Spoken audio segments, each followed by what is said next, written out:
What's up, everyone? This is Tatum. I'm back with another episode of Fuck This Review, and today I'm finally continuing my ABBA journey. For all of my subscribers that's been waiting for me to continue the ABBA journey, I'm sorry that it took so long, but we're finally here.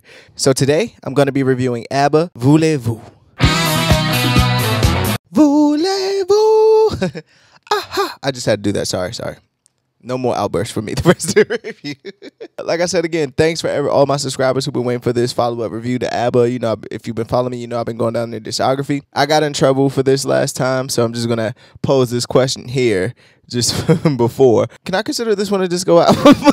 Because the last album I reviewed ABBA, I put the disco tag on it and I got killed. So I'm treading lightly here. Is this considered a disco album? Because yeah, it has a lot of disco vibes to it. First thoughts, I like the production on here, which I do with all their albums. I like some of the lyrical content, but I'm really not a big fan of the disco feel, disco sound, or whatever you may call it. Too much of that kind of just drains me down, but the highs on here are very high for me. So I'm not going to waste too much of your time. Let's get into it. And if you haven't subscribed already, shame on you. How long does it take to hit that subscribe button? It's literally right there. It's red. This album came out in the spring of 1979. It's ABBA's 6th album. From the reviews that I read, it seems like it's damn near a classic album.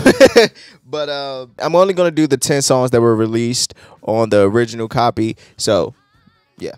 The album starts with Good As New. When that record came on, it took me by surprise because it starts off with this orchestra and with these violins. And it kind of threw me off. I was like, wait, what kind of record am I listening to here? And then, boom. It drops that disco beat, and like I said, I'm not a big fan of disco, but okay, let me just clarify something real fast. My problem with disco is that it's a sound that can easily become watered down and cheesy. And that's not and I'm not here to discredit some of the great disco records, i.e. some of the records on here, the Bee Gees, things of that nature, but a lot of the records have like this. It's cheesy. Like I watch documentaries on it and everything, and how obviously the burn the disco shit at the baseball field and everything had a disco. The fucking California Raisins had a disco record. Alvin and the Chipmunks had disco, and like it was so prominent that it became cheesy. But when it's done right, it's great. Good As New is one of those records where it was done right. I really enjoyed the production on here. I enjoyed the vibe. I actually was getting my 2-step on while listening to it, cleaning the house. So that record did its job for me. We go into Voulez-Vous. That song's so catchy. I enjoyed this record too. It was a great follow-up record. The production that ABBA brings to the table, I wouldn't. And the cool new thing is that we overlook something, but the production that they brought to the table in all their records are just great. And the fact that they even built on the disco sound or the sound of the late 70s and made it sound like their own. I have to tip my hat to that. I have to tip my hat to that as well, because that's a difficult task to do. This one also had me upbeat. I was going. It made me feel good. I was like, oh wait, this is good. And that guitar, around 3:24 towards the end of the record, dope as hell. That guitar is crazy. I Have a Dream. I felt it was one of those records that was like basically taking life lemons and making lemonade. Just even if you're surrounded by whatever problems you're going through, I guess that's the vibe I get from this album. It's like no matter what you're going through, there's always a bright side of things. So I guess that record kind of lends to that in a way. I can't say that I was like, oh, this is a great record or anything like that. It was kind of one of those records I was just like, okay, I get it. I have a dream, a fantasy to help me through reality, and my destination is make it worthwhile, pushing through the darkness. Still another mile. No matter what's going on, you got to keep pushing. You got to keep going. You got to stay focused. I appreciate the theme I appreciate the messaging of the song, but the song itself, I could go without. The 2 last songs on the first side, Angel Eyes and The King Has Lost His Crown, I think are connected. Because in Angel Eyes, you hear the girl, and let me just say this too, while I'm talking about the women leads in this band, they're great. The vocal production they do to layer the 2 leading ladies' vocals are also great. Talks about running into an old flame who did her wrong, kind of, right? Broke her heart. And he's with somebody else, and her thing is like, don't fall for his angel eyes. Look what he did to me kind of thing. I was like, well, it's kind of cock blocking, but he said, look into his angel eyes. One look and you're hypnotized. He'll take your heart and you must pay the price. Look into his angel eyes and you'll think you're in paradise. And one day you'll find out that he wears a disguise. I'm like, God damn, what did he do? What did he do to you? So I felt like that and The King Has Lost His Crown were two shots. And I know the guys wrote the records, but it's a great follow-up to Angel Eyes because it gives you finally got yours. You got what you had coming. In the first verse, she says, I believe your new girl turned you down, and they say that she's been pushing you around. How does it feel? I guess it hurt your pride.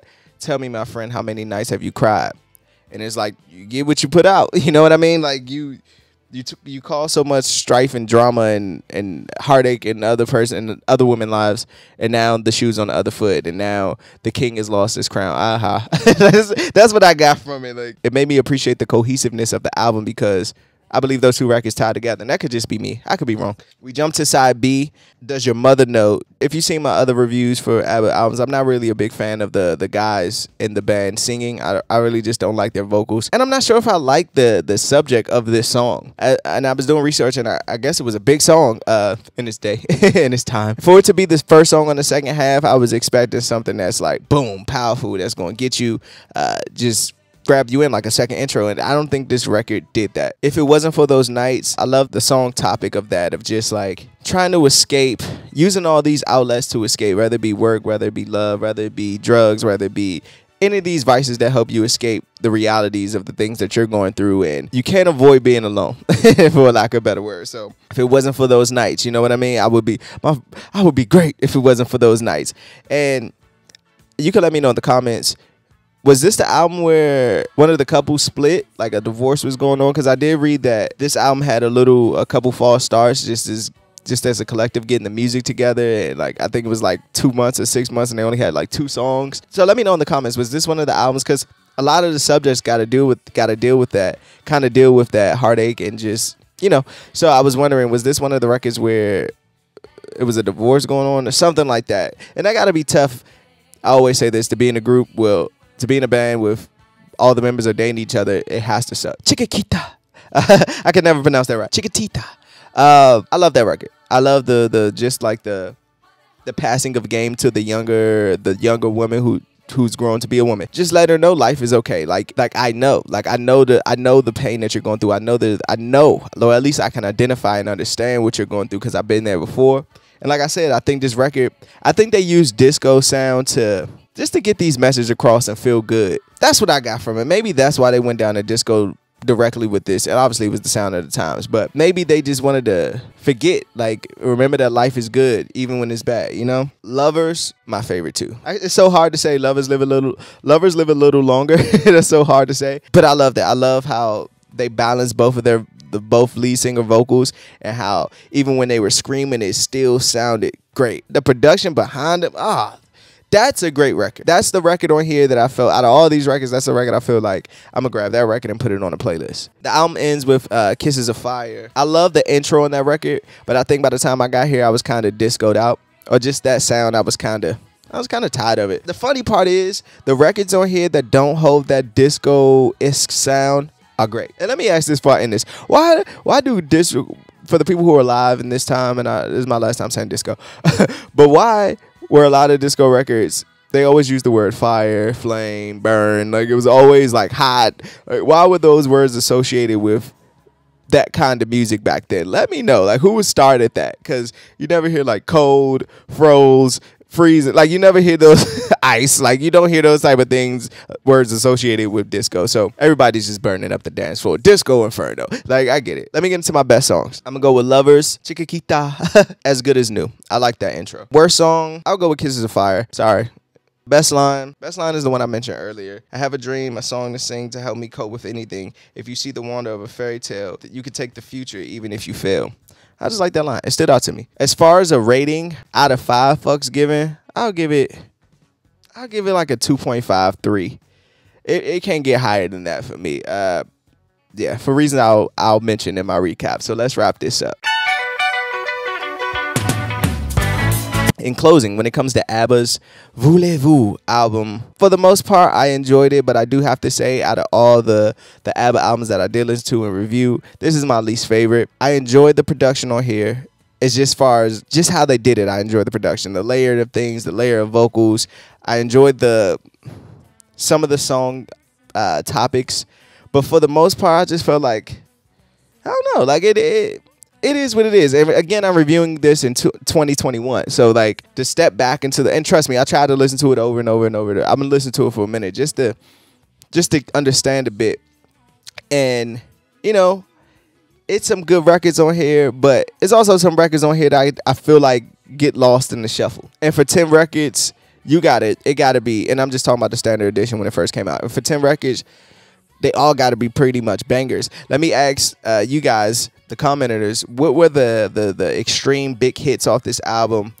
2, what's your favorite 3 records off this album? And 3, where does this album rank in your ABBA discography? And should I continue this ABBA journey? What's the album that, have I done the best stuff already? And I know they have an album coming out in November that I plan on reviewing. And I heard that record like 80,000, already 80,000 sold in pre-orders, which is crazy for a band that hasn't dropped a record in Lord knows how long. So I'll be looking forward to that, but let me know how you guys feel in the comments. Also, hit that like button, hit that subscribe button. We almost at 1,000 if you can help me out. As always, though, fuck this review. I'm Tatum. Peace.